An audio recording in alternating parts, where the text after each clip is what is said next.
మీరు placement prepare అవుతున్నట్టు video చాలా ఇంపార్టెంట్. ప్లేస్మెంట్లో చాలా ఇంపార్టెంట్ మన డిఎస్ అనేది. మనం డిఎస్ అంటే ఏంది, ఇంకోటి అంటే డిఎస్ మనం ఎందుకు నేర్చుకొని చూద్దాం ఈరోజు. డిఎస్ అంటే డేటా స్ట్రక్చర్ అని ఆల్గరిథం అనమాట. డేటా స్ట్రక్చర్ అంటే ఏంటంటే మీకు డేటాని స్టోర్ చేసుకుని యూస్ చేస్తారు.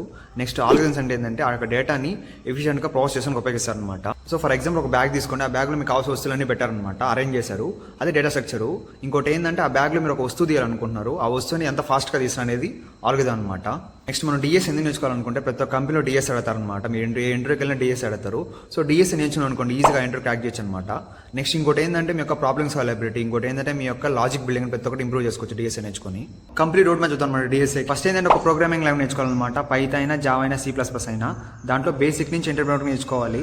అంటే లూప్స్, కండిషనల్ స్టేట్మెంట్స్, ఇంకోటి ఏంటంటే ఫంక్షన్స్ అని చెప్పి, నెక్స్ట్ ఊప్స్ అని చెప్పి నేర్చుకోవాలన్నమాట. దాని తర్వాత ఇంకోటి ఏంటంటే టైం కాంప్లెక్సిటీ, స్పేస్ కాంప్లెక్సిటీ నేర్చుకోవాలి. దాని తర్వాత డిఎస్ స్టార్ట్ చేస్తారనమాట. మీరు డిఎస్సీలో first linear data structure, non linear data structure ఉంటుంది అనమాట. సో ఫస్ట్లో మీరు arrays, stack, queue, next link list నేర్చుకోవాలన్నమాట. దాని తర్వాత ఇంకోటి ఏంటంటే ట్రీస్, గ్రాఫ్స్ నేర్చుకోవాలి. దాని తర్వాత ఆల్గరిథమ్స్ నేర్చుకోవాలన్నమాట. సర్చింగ్ అని చెప్పి, సార్టింగ్ అని చెప్పి, నెక్స్ట్ రికర్షన్ అని చెప్పి, బ్యాక్ ట్రాకింగ్ చెప్పి నేర్చుకోవాలన్నమాట. సో ప్రతిరోజు ఏంటంటే 2 ప్రాబ్లమ్స్ సాల్వ్ చేయండి డిఎస్ఏ ప్రాబ్లమ్స్. దాన్ని బట్టి మీ యొక్క కన్సిస్టెన్సీ, ఇంకోటి ఏంటంటే మీ యొక్క ప్రాబ్లమ్ సాల్వబిలిటీ ఇంప్రూవ్ చేసుకోవచ్చు అనమాట.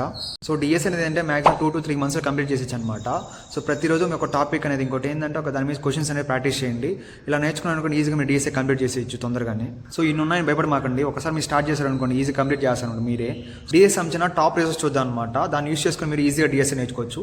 నెక్స్ట్ ఇంకోటి ఏంటంటే డిఎస్ అంచనా టాప్ ప్లాట్ఫామ్ చూద్దాం అనమాట ప్రాక్టీస్ చేసేదానికి. లీడ్ కోడ్, హ్యాకర్ ఇలాంటి చెప్పి. ఫస్ట్ రిసోర్స్ ఏంటంటే టేక్ యూ ఫార్వర్డ్ ఛానల్ అనమాట. నెక్స్ట్ ఇంకోటి ఏంటంటే నిఖిల్ లోహియా. నెక్స్ట్ ఇంకోటి ఏంటంటే కునాల్ కోష్ అనమాట. సో మీరు ఈ 3 యూట్యూబ్ ఛానల్ యూస్ చేసుకొని మీరు ఈజీగా డిఎస్ఏ నేర్చుకోవచ్చు. సో మీరు ఏదైనా ఒక ట్యూటోరియల్ పిక్ చేసుకొని దాన్ని ఈజీగా ఫాలో అనుకోండి, రోజు ప్రాక్టీస్ చేస్తారు అనుకోండి, ఈజీగా డిఎస్ఏ కంప్లీట్ చేస్తారనమాట మీరు. నెక్స్ట్ ఇంకోటి ఏంటంటే పెయిడ్ కోర్స్ అనమాట. ఈ పెయిడ్ కోర్స్ అనేది ఏంటంటే స్వరూప్ అన్నది. నేను కూడా ఇదే నేర్చుకున్నాను అనమాట, ఇదే ఫాలో అయ్యాను. సో మీరు అఫోర్డ్ చేయగలిగితే కొనండి, లేకపోతే మీరు యూట్యూబ్లో ఉంటాయి కదా ఛానల్స్ అంటే అయ్యే ప్రాక్టీస్ చేయండి. నెక్స్ట్ డిఎస్ఏ ప్రాక్టీస్ చేయడానికి మెయిన్ ప్లాట్ఫామ్స్ ఏంటంటే ఫస్ట్ హ్యాకర్ ర్యాంక్ అనమాట. నెక్స్ట్ ఇంకోటి ఏంటంటే లీడ్ కోడ్. నెక్స్ట్ ఇంకోటి ఏంటంటే గీక్ ఫర్ గీక్స్ అనమాట. ఈ స్టార్టింగ్లోనే లీడ్ కోడ్ వెళ్ళాలని కొన్ని ప్రాబ్లమ్స్ చేయలేరు, కాబట్టి మీరు ఏం చేయాలంటే ఫస్ట్ హ్యాకర్ ర్యాంక్లో సాల్వ్ చేయాలన్నమాట బేసిక్ ప్రాబ్లమ్స్ అనేవి. దాని తర్వాత మీరు లీడ్ కోడ్కి వెళ్ళాలి. టాప్ డిఎస్ఏ ప్యాటర్న్స్ చూద్దాం అనమాట. ఆ ప్యాటర్న్ యూస్ చేసుకొని మీరు ఈజీగా ఏ కోడింగ్ క్వశ్చన్ సాల్వ్ చేయొచ్చు. సో ఆ ప్యాటర్న్స్ ఏంటంటే first 2 pointer, next sliding window, దాని తర్వాత ఫాస్ట్ అండ్ స్లో పాయింటర్, దాని బైనరీ రీసెర్చ్, దాని తర్వాత రికర్షన్ బ్యాక్ ట్రాకింగ్, దాని తర్వాత డైనమిక్ ప్రోగ్రామింగ్, దాని తర్వాత హ్యాషింగ్ ప్యాటర్న్ అనమాట. అసలు ప్యాటర్న్స్ అంటే ఒక ప్రాసెస్ అనమాట. ఎప్పుడైతే మీరు ప్రాసెస్ అని గట్టిగా నేర్చుకుంటారో ఆ ప్రాసెస్ మీద ఏ క్వశ్చన్ వచ్చో మీరు ఈజీగా సాల్వ్ చేసేయచ్చు. మీరు ఎప్పుడైతే ప్యాటర్న్ బేస్ నేర్చుకుంటారో డిఎస్ అనేది మీరు ఈజీగా లాజిక్ క్రాక్ చేయగలరు. సో చాలా మంది వచ్చే డౌట్ ఏంటంటే మనం డిఎస్ఏ టాపిక్స్ అని నేర్చుకున్నాము, కానీ డిఎస్ఏ ప్రాబ్లమ్స్ వచ్చే కింద చేయలేకపోతాం చెప్పుంటుంది అనమాట. ఇంకోటి ఏంటంటే ఒక లాజిక్ అనేది క్రాక్ చేయలేకపోతారు కొంతమంది. మనం ఆ డిఎస్ఏ ప్రాబ్లమ్స్ ఎట్లా మనం కరెక్ట్గా ప్రాక్టీస్ చేయాలి చూద్దాం. ఫస్ట్ ఏంటంటే మీరు డిఎస్ఏ స్టార్ట్ చేసేటప్పుడు 1000 ప్రాబ్లమ్స్ అని చెప్పి, లేకపోతే 800 ప్రాబ్లమ్స్ అని చెప్పి గోల్ పెట్టుకోమాకండి. ఈ స్టార్టింగ్ ఏం చేస్తారంటే ఒక టాపిక్ తీసుకుంటే ఆ టాపిక్ మీద డిఫరెంట్ ప్రాబ్లమ్స్ సాల్వ్ చేయండి అనమాట. ఫర్ ఎగ్జాంపుల్ అరే తీసుకోండి, అరే మీద ఏంటంటే ఒక 10 ప్రాబ్లమ్స్ సాల్వ్ చేయండి, లేకపోతే హ్యాష్ మ్యాప్ తీసుకుంటే దాని మీద 10 ప్రాబ్లమ్స్ సాల్వ్ చేయండి. ఇలా మీరు టాపిక్ బట్టి క్వశ్చన్ సాల్వ్ చేయండి అనమాట. నెక్స్ట్ చాలా మంది ఏం చేస్తారంటే ఒక డిఎస్ఏ ప్రాబ్లమ్ సాల్వ్ చేసేటప్పుడు ఏంటంటే ఆ ప్రాబ్లమ్ తీసుకుంటారనమాట. సడన్గా మీరు దాని తర్వాత సొల్యూషన్ చూస్తారు, ఆ సొల్యూషన్ రాకపోతే ఇంకొంతమంది ఏం చేస్తారు, సొల్యూషన్ రాకపోతే గంటల పొడుగు లేకపోతే 2-3 గంటలు అట్టే కూర్చుంటారు అనమాట. అలా కూర్చున్నారనుకో మీకు టైం అనేది వేస్ట్ అయిపోద్ది అనమాట. మీరు ఎలా అప్రోచ్ అవ్వాలంటే ఫస్ట్ ఏం చేస్తారంటే ఒక డిఎస్ఏ ప్రాబ్లమ్ తీసుకోండి, దానికి సంబంధించిన ప్రతి ఒక్క అప్రోచ్ అనేది, దానికి సంబంధించిన ప్రతి ఒక్క ప్రాసెస్ అనేది ఒక వైట్ పేపర్లో రాయను అనమాట. ఏందని అసలు ఎలా వాడతాం అని చెప్పి, ఎలా వస్తుంది అని చెప్పి.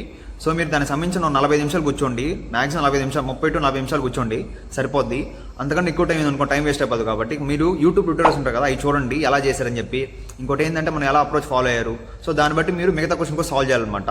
ఇప్పుడు ప్రతిరోజు ఏంటంటే 2 ప్రాబ్లమ్స్ సాల్వ్ చేయాలన్నమాట డిఎస్ఏ ప్రాబ్లమ్స్ అనేవి. లీడ్ కోడ్ అయినా కానీ లేకపోతే గీక్ ఫర్ గీక్స్ అయినా కానీ ప్రతిరోజు ఫాలో అన్నమాట డిఎస్ అనేది. అప్పుడు మీరు ఈజీగా డిఎస్ రౌండ్ క్యాక్ చేయొచ్చు అనమాట. డిఎస్ఏ మోడల్ డెవలప్మెంట్ పని చూద్దాము, దాన్ని బట్టి మీరు ఏది బ్యాలెన్స్ చేయాలి చూద్దాం అనమాట. అసలు డిఎస్ ఎందుకు నేర్చుకోవాలంటే ప్రతి ఒక్క కోడింగ్ రౌండ్లో డిఎస్ అడతారు అనమాట. మీరు ఎప్పుడైతే ఆ యొక్క రౌండ్ క్రాక్ చేయాలో ఖచ్చితంగా డిఎస్ నేర్చుకోవాలి. నెక్స్ట్ మీరు డిఎస్ నేర్చుకున్నాను అనుకోండి, మీ యొక్క ప్రాబ్లమ్స్ స్కిల్స్ కూడా పెరుగుతాయి అనమాట. నెక్స్ట్ ఇంకోటి ఏంటంటే ప్రొడక్ట్ బేస్ కంపెనీ ఉంటాయి కదా, వాటిలో మాక్సిమం డిఎస్ ఆడతారు. ఎందుకంటే దాంట్లో ప్రతి ఒక్క ఆపరేషన్ ఏంటంటే డిఎస్ యూస్ చేసుకొని చేస్తారనమాట. సో మీరు ప్రొడక్ట్ బేస్ కంపెనీకి వెళ్ళాలనుకోండి, లైక్ అమెజాన్ తీసుకోండి, లేకపోతే మెటా తీసుకోండి, లేకపోతే గూగుల్ తీసుకోండి, ఇలా కంపెనీకి వెళ్ళాలనుకోండి, ఖచ్చితంగా డిఎస్ అనేది ఏంటంటే ఈజీ టు అడ్వాన్స్ నేర్చుకోవాలన్నమాట. అలా కాకుండా మీరు సర్వీస్ బేస్డ్ కంపెనీకి వెళ్ళాలనుకోండి, ఖచ్చితంగా ఈజీ టు మీడియం నేర్చుకోవాలన్నమాట డిఎస్ అనేది. అసలు డెవలప్మెంట్ ఎందుకు నేర్చుకున్నాం అంటే మీ యొక్క ప్రాజెక్ట్స్ అనమాట. ఎప్పుడైతే మీరు రియల్ టైం ప్రాజెక్ట్స్ చేస్తారో మీ డొమైన్లో ఖచ్చితంగా ఆ ప్రాజెక్ట్స్ అంటే మీ రెజ్యూమ్లో పెట్టుకున్నాను అనుకోండి, మీ రెజ్యూమ్ చాలా వాల్యూ యాడ్ చేస్తుంది. నెక్స్ట్ ప్రాజెక్ట్స్ ఏంటంటే మీరు డిఫరెంట్ డొమైన్లో చేయొచ్చు అనమాట. డేటా సైన్స్ తీసుకొని, లేకపోతే వెబ్ డెవలప్మెంట్ తీసుకొని, లేకపోతే సైబర్ సెక్యూరిటీ తీసుకొని, ఏదైనా డొమైన్లో చేయొచ్చు అనమాట. లాస్ట్కి ఆ ప్రాజెక్ట్ అనేది రియల్ టైం ప్రాజెక్ట్ అని ఉండాలి. సో మీరు ఫైనల్గా డిఎస్ఏ డెవలప్మెంట్ 2 చేయాలన్నమాట. అప్పుడు మీ ప్రొఫైల్ అనేది, ఇంకోటి ఏంటంటే మీకు రెజ్యూమ్ అనేది స్ట్రాంగ్ ఉంటుంది. కోడింగ్ రౌండ్ ఎలా క్రాక్ చేయాలి, ఇంకోటి ఏంటంటే ఏం స్టెప్స్ అయితే మీరు ఫాలో అయితే ఈజీగా మీరు కోడింగ్ రౌండ్ క్రాక్ చేస్తారో చూద్దాం అనమాట. ఫస్ట్ ఏంటంటే మీరు ఇచ్చిన ప్రాబ్లమ్ని 2-3 సార్లు చదవండి. అసలు ఏం ఇన్పుట్ ఏంది, అవుట్పుట్ ఏంది, మనం ఏం తీసుకోవాలని చెప్పి, ఏం ప్రాసెస్ అని చెప్పి. నెక్స్ట్ ఇంకోటి ఏంటంటే పెన్ అండ్ పేపర్ తీసుకోండి, దాంట్లో మీకు వచ్చిన అప్రోచ్ రాయండి, బ్రూట్ ఫోర్స్ రాయండి అనమాట. ఇంకోటి ఏంటంటే ప్యాటర్న్స్ అనమాట, ఆ క్వశ్చన్కి ఏ ప్యాటర్న్ అయితే సూట్ అవుతుందో దాని ప్రతి ఒక్కదాన్ని చెక్ చేయండి అనమాట. అప్పుడు మీరు ఈజీగా సొల్యూషన్ తీసుకురావచ్చు. ప్రతి ఒక్కటి ఆ ఇంటర్వ్యూతో మాట్లాడండి, ఇది టైం కాంపిసిటీ లేకపోతే ఇది స్పేస్ కాంపిసిటీ అని చెప్పి మాట్లాడండి, ఇది నా అప్రోచ్, నేను ఇలా చేస్తానని చెప్పి. అప్పుడు మీ ఆ ఇంటర్వ్యూ కూడా హెల్ప్ చేస్తారు మీకు ఎలా అని చెప్పి. నెక్స్ట్ ఇంకోటి ఏంటంటే డిఫరెంట్ ఎగ్జాంపుల్ తీసుకోండి, దాన్ని బట్టి సొల్యూషన్ వస్తుంది చెక్ చేయండి అనమాట. లాస్ట్ లో ఈజీగా సింపుల్ గా కోడ్ రాయండి. మీరు ఈ స్టెప్స్ వాడుకొని ఈజీగా ఏ కోడింగ్ క్వశ్చన్ అయినా సాల్వ్ చేయొచ్చు అనమాట. గమనింది ఏంటంటే డిఎస్ఏ కొన్ని మిస్టేక్ చేస్తున్నాడు అనమాట. ఆ మిస్టేక్ మీరు రిజాల్వ్ చేశారనుకోండి, ఈజీగా మీరు డిఎస్ఏ రౌండ్ క్రాక్ చేయొచ్చు అనమాట. ఆ మిస్టేక్స్ ఏంటంటే ఫస్ట్ చాలా మంది డిఎస్ఏ నేర్చుకున్నప్పుడు ఏంటంటే నేర్చుకోగానే లీడ్ కోడ్కి వెళ్ళిపోతారు అనమాట. అక్కడ ర్యాండమ్ ప్రాబ్లమ్స్ సాల్వ్ చేస్తుంటారు. మీరు ఏం చేయాలంటే టాపిక్ బట్టి క్వశ్చన్ సాల్వ్ చేయాలన్నమాట, ఈజీ ప్రాబ్లమ్స్ అనేవి. నెక్స్ట్ మీరు మీడియంకి వెళ్ళాలి, నెక్స్ట్ మీరు హార్డ్కి వెళ్ళాలి. ఇంకోటి ఏంటంటే చాలా మంది యూట్యూబ్ సొల్యూషన్ చూస్తారనమాట ఒక ప్రాబ్లం చూడగానే. అలా కాకుండా మీరు ఫస్ట్ ఒక పెన్ పేపర్ తీసుకొని దానికి సంబంధించిన బ్రూట్ ఫోర్స్ అనేది రాయాలన్నమాట.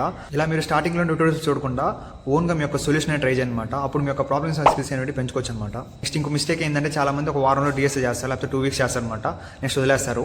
అటు కాకుండా మీరు రోజు ఒక 2 ప్రాబ్లమ్స్ చేయాలన్నమాట. నెక్స్ట్ ఇంకోటి ఏంటంటే ప్రతి వారం ఏంటంటే రివర్స్ చేసుకున్నాను అనమాట. మీరు ఏదైతే నేర్చుకున్నారో, ఏదైతే ప్రాబ్లమ్ సాల్వ్ చేశారో దాన్ని బట్టి మీరు ప్రతి ఒక్కసారి రివర్స్ చేయండి. అసలు నేను ఏం వాడాను, ఏం ప్రాసెస్ వాడాను, అసలు టైం కాంపిసిటీ ఏంది, స్పేస్ కాంపిసిటీ ఏంది, అసలు లాజిక్ ఏందని చెప్పి రివర్స్ చేయండి అనమాట. అప్పుడు మీరు మర్చిపోకుండా ఉంటారు. ఇప్పుడైతే ఈ యొక్క మిస్టేక్స్ అనేది సాల్వ్ చేసుకుంటారో ఈజీగా డిఎస్సి ఇంకోటి ఏంటంటే డిఎస్ఏ లాజిక్ అంటే నేర్చుకుంటారు అనమాట. ఇలాంటి యూస్ నేను ఒక డాక్యుమెంట్ తయారు చేశాను అనమాట. దాంట్లో టాప్ 50 కోడింగ్ క్వశ్చన్స్ ఉంటాయి. అవి మీరు ప్రాక్టీస్ చేస్తాను అనుకోండి, ఈజీగా మీకు లాజికల్ థింకింగ్ కూడా ఏంటంటే మీ ప్రాబ్లమ్స్ స్కిల్స్ మీరు ఏ కోడింగ్ లోనే క్రాక్ చేయొచ్చు అనమాట. రిసోర్స్ యూస్ చేసుకొని ఏంటంటే దీంట్లో అరేస్ నుంచి డైనమిక్ ప్రోగ్రామ్ ప్రతి ఒక్క క్వశ్చన్ ఉంటుంది అనమాట. మీరు రోజు ఒక 2 క్వశ్చన్ తీసుకొని లేకపోతే 3 క్వశ్చన్ తీసుకొని ప్రతిరోజు సాల్వ్ చేయండి కన్సిస్టెంట్ గా.